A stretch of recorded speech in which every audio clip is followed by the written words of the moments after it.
Hello learners, मैं सुमित आपका स्वागत करता हूं हमारे इस ई लर्निंग प्लेटफॉर्म पे। ये जो वीडियो है, इस वीडियो में हम बेसिकली जो डिस्कस करने वाले हैं वो है हमारा ज्योग्राफी का सिलेबस जो सेकंड टर्म का है, एंड इससे रिलेटेड हमारी क्या स्ट्रेटजी होनी चाहिए इस पे हम थोड़ा डिस्कस करेंगे। ओके, सो इससे पहले अगर मैं आपसे एक बार बात कर लूं कि आपका जो फर्स्ट टर्म का सिलेबस था उसे आपने जिस तरीके से पढ़ा है, जिस तरीके से उसे दिया, वो बात की बात है। लाइक उसके बारे में आप नहीं सोचो तो ज्यादा ही बेटर होगा। लाइक अभी जो आपका जो नेक्स्ट जो सिलेबस है उस पर आप फोकस करें। तो जो नेक्स्ट सिलेबस है उसी से रिलेटेड ये वीडियो है। जिसमें मैं आपके साथ बेसिकली डिस्कस करूंगा कि आपको क्या पढ़ना है एंड इससे रिलेटेड आपकी क्या स्ट्रेटजी होनी चाहिए। ओके, तो जैसे कि आपको पता होगा या फिर आपने फर्स्ट टर्म में भी एनालाइज किया होगा कि जो ज्योग्राफी है उसका बेसिकली 3 बुक्स हैं, यानी कि 3 किताबें हैं।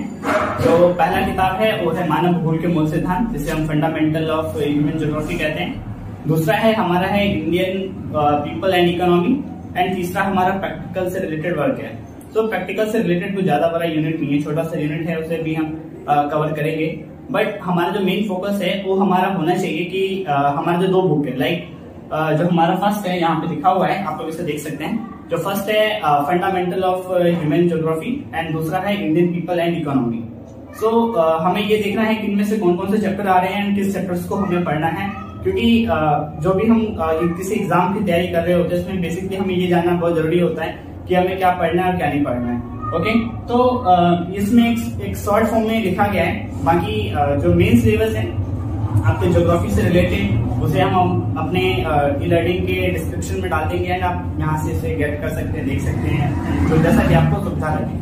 हाँ, अगर आपको स्क्रीनशॉट लेना है इस बोर्ड का तो आप स्क्रीनशॉट भी ले सकते हैं, बट मैं एक बार आपके साथ इसे डिस्कस कर लेता हूँ। सो हम शुरू करते हैं। जैसे कि आपको पता है कि हमारे पास 2 बुक हैं। एक तो पहला है फंडामेंटल ऑफ ह्यूमन ज्योग्राफी, दूसरा है इंडियन पीपल एंड इकोनॉमी। जो हमारा फंडामेंटल ऑफ ह्यूमन ज्योग्राफी है, जिसे हम मानव भूगोल के मूल सिद्धांत भी कहते हैं, जिसमें हमारा बेसिकली 2 यूनिट्स हैं। जो सबसे पहला हमारा यूनिट है वो है ह्यूमन एक्टिविटीज, एंड जो हमारा दूसरा यूनिट हमें जो पढ़ना है वो है हमारा ट्रांसपोर्ट एंड कम्युनिकेशन। तो ह्यूमन एक्टिविटीज में आपको जो बेसिक फोकस करना है वो फोकस करना है secondary, tertiary and quaternary activity, like द्वितीय क्रिया, तृतीय क्रिया एंड चतुर्थ क्रिया के ऊपर फोकस करना है।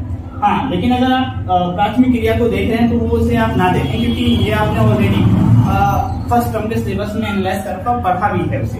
तो आप सेकेंडरी यानी कि द्वितीय क्रिया एंड तृतीय एवं चतुर्थ क्रिया का जो आपका चैप्टर है आप उसे स्टार्ट करें। तो ह्यूमन एक्टिविटीज में हमें यही पढ़ना है, क्योंकि जो द्वितीय क्रिया में आपको पता है कि हम इंडस्ट्री से रिलेटेड बात करने वाले हैं, एंड टर्टरी एंड क्वाटरनरी जो ऐसी एक्टिविटीज हैं जो सर्विस सेक्टर से रिलेटेड है, हम इस पे बात करेंगे। नाउ जो हमारा सेकंड यूनिट है वो है ट्रांसपोर्ट एंड कम्युनिकेशन। सो इसमें हम अलग अलग ट्रांसपोर्ट के बारे में पढ़ेंगे, लाइक आपका स्थल परिवहन, जल परिवहन, वायु परिवहन एंड पाइपलाइन एंड रेल मार्ग के बारे में पढ़ेंगे। एंड हम ये भी बात करेंगे कि वर्ल्ड में उनकी किस तरीके से एक्सपेंशन है एंड सबसे बड़ा रेल मार्ग कौन सा है, छोटा कौन सा है। तो मोस्ट ऑफ द क्वेश्चंस इससे पूछे जाते हैं, लाइक आपके मैप से रिलेटेड के क्वेश्चंस। उसके बाद जो हमारा सेकंड बुक है उसमें बेसिकली हमें 3 यूनिट पे बेसिकली फोकस करना है। पहला है रिसोर्स एंड डेवलपमेंट, जिसमें आप अलग अलग रिसोर्स के बारे में पढ़ेंगे। नाउ जो सेकंड है वो है आपका परिवहन एवं संचार, like transport and communication. And जो तीसरा आपका यूनिट है वो है आपका geographical perspective, selected issues and problem. But आपको एक चीज फोकस करके चलना है कि ट्रांसपोर्ट एंड कम्युनिकेशन आपके सेकंड बुक में भी पढ़ना है एंड ट्रांसपोर्ट एंड कम्युनिकेशन आपको फर्स्ट बुक में भी पढ़ना है। यानी कि हमारी इस चैप्टर को या फिर इस टॉपिक को इस तरीके से प्रिपेयर करना है कि कहते हैं कि एक चीज से 2 शिकार हो जाए, कुछ इस तरीके से कि हम इसे इस तरीके से प्रिपेयर करें कि हमारा दोनों का दोनों पॉइंट जो है वो कवर हो जाए। इसके साथ जो मेन क्वेश्चंस आते हैं, लाइक आपके मैप से रिलेटेड, वो बेसिकली जो पूछे जाते हैं वो ट्रांसपोर्ट एंड कम्युनिकेशन से ही पूछे जाएंगे, या फिर ज्यादा से ज्यादा रिसोर्स एंड डेवलपमेंट से पूछे जाएंगे कि ओवरऑल इंडिया के अंदर या फिर वर्ल्ड में किस तरीके से रिसोर्स का डिस्ट्रीब्यूशन है, एंड जो ट्रांसपोर्ट है उसका डिस्ट्रीब्यूशन वर्ल्ड में कैसा है, लाइक आपका जो वायु पत्तन है उनका डिस्ट्रीब्यूशन कैसा है, मतलब वितरण कैसा है। दूसरा जो बंदरगाह है, बंदरगाह मतलब जो पतन वगैरह है वो सब किस तरीके से है, इंडिया में कैसा है, वर्ल्ड में किस तरीके से, इन सब का नाम आपको बेसिकली इसमें पढ़ना है, क्योंकि ये मैप से रिलेटेड बहुत ही इंपॉर्टेंट है। इसके साथ अगर आपके मार्किंग स्कीम की हम बात करें तो जो फंडामेंटल ऑफ ह्यूमन ज्योग्राफी है वो आपका 15 मार्क्स का इसमें क्वेश्चंस हैं। उसके बाद जो है दूसरी बुक है हमारी इंडियन पीपल एंड इकोनॉमी, इसमें भी 15 मार्क्स का हमारा क्वेश्चन है। एंड 5 मार्क्स का जो है हमारा मैप है, क्योंकि आपको याद होगा कि आप जब फर्स्ट टर्म का अपना एग्जाम दे रहे थे तो उसकी भी कुछ इसी तरीके की प्लानिंग थी, इसी तरीके का मार्किंग स्कीम था, 5 नंबर का मैप था, इसमें भी कुछ ऐसा ही है। इसके साथ अगर बात करें कि ह्यूमन एक्टिविटीज कितने मार्क्स की आएगी, या ट्रांसपोर्ट एंड कम्युनिकेशन में से कितने मार्क्स के आएंगे, रिसोर्स एंड डेवलपमेंट में से कितने मार्क्स के आएंगे, फिर ट्रांसपोर्ट एंड कम्युनिकेशन से कितने मार्क्स के आएंगे, geographical perspective and selected issues and problem से कितने मार्क्स के आएंगे, तो इस पे भी हम एक बार थोड़ा बात कर लेते हैं। तो जो आपका ह्यूमन एक्टिविटीज का जो पार्ट है, इसमें से जो बेसिकली जो क्वेश्चन आएंगे वो आएंगे 9 मार्क्स के। उसके बाद जो ट्रांसपोर्ट एंड कम्युनिकेशन है, इसमें से जो आपके मार्किंग स्कीम है, इसका है 6 मार्क्स, कम से कम इसमें से 6 मार्क्स के क्वेश्चन पूछे जाएंगे, इसमें से 9 मार्क्स के क्वेश्चन पूछे जाएंगे। उसके साथ जो इंडियन पीपल एंड इकोनॉमी का रिसोर्स एंड डेवलपमेंट वाला जो चैप्टर है, इसमें से 7 मार्क्स के क्वेश्चन आएंगे। ट्रांसपोर्ट एंड कम्युनिकेशन से भी 4 मार्क्स के question, and geographical perspective and selected issues से भी 4 मार्क्स के क्वेश्चन। इसके साथ जो बेसिक है, आपको करंट में रहना है तो आपको ये टॉपिक पढ़ना बहुत इंपॉर्टेंट है, जो आपका टॉपिक है geographical perspective and selected issues and problem, क्योंकि कंटेम्पररी टाइम में कि हमारे आसपास या हमारे सोसाइटी में किस तरीके की मेजर प्रॉब्लम्स हमें देखने को मिल रही है। लाइक अभी आपको पता होगा कि वायु प्रदूषण के बारे में, जल प्रदूषण के बारे में, या फिर आपने ओजोन के बारे में सुना होगा, ग्लोबल वार्मिंग के बारे में सुना होगा, या फिर इस प्रेजेंट टाइम में जो पेंडेमिक है आप उसके बारे में सुन रहे हैं। तो ये ज्योग्राफिकल का कंटेम्पररी इशू है, तो आपको इसको भी इसमें पढ़ना है। नाउ इससे रिलेटेड मैप वर्क भी इसमें पूछे जा सकते हैं। सो जो ये वीडियो है इसमें बस यही डिस्कस है कि आपका सिलेबस क्या है।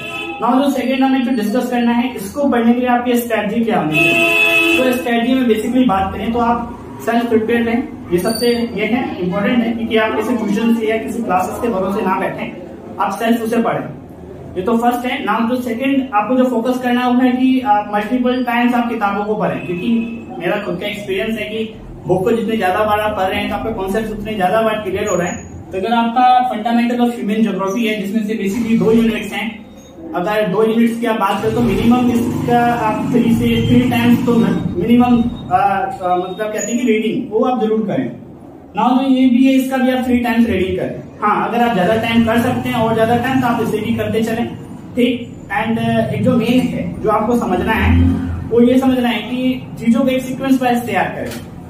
एक फॉर एग्जाम्पल जैसे कि मान लो मैं हूँ, एक दूसरा कोई और भी है, मैं अपने कहीं मैं जा रहा हूँ, वहां से मैं घूम के आ रहा हूँ, एंड अपने कपड़े को मैंने कहीं से फेंक दिया। हर बार जा रहा हूँ कहीं घूम के आ रहा हूँ, अपने कपड़े किसी एक जगह पे फेंकता जा रहा हूँ। तो जिस टाइम मैं उस कपड़े को अगर निकालने की कोशिश कर रहा हूँ तो कोई सा भी कपड़ा आ सकता है, कोई सिस्टमैटिक नहीं है। लेकिन जो दूसरा है वो अपने कपड़े को जैसे जीन्स है उसको एक जगह रख रहा है, शर्ट्स को एक जगह रख रहा है, टी शर्ट्स को एक जगह रख रहा है, अपने कैप्स को एक जगह रख रहा है, तो एक सिस्टमैटिक वे में उस चीजों को निकाल सकता है। तो आप यही है कि आप चीजों को सिस्टमैटिक तरीके से प्रिपेयर करें। एंड एक चीज और की जो ये वीडियो है इसमें बेसिकली बस आज सिलेबस पे डिस्कस था, लेकिन इससे रिलेटेड जो आपके टॉपिक है, लाइक ह्यूमन एक्टिविटी से जो रिलेटेड टॉपिक है, like secondary activity, tertiary and quaternary activity, now transport and communication, resource and development, फिर second book transport and communication, geographical perspective and selected issues and problems से related जो आपके topics हैं उसे हम अपने इस ई लर्निंग प्लेटफॉर्म पे कवर करते हुए चलेंगे टाइम टू टाइम। सो आप हमसे जुड़े रहें। So thank you so much.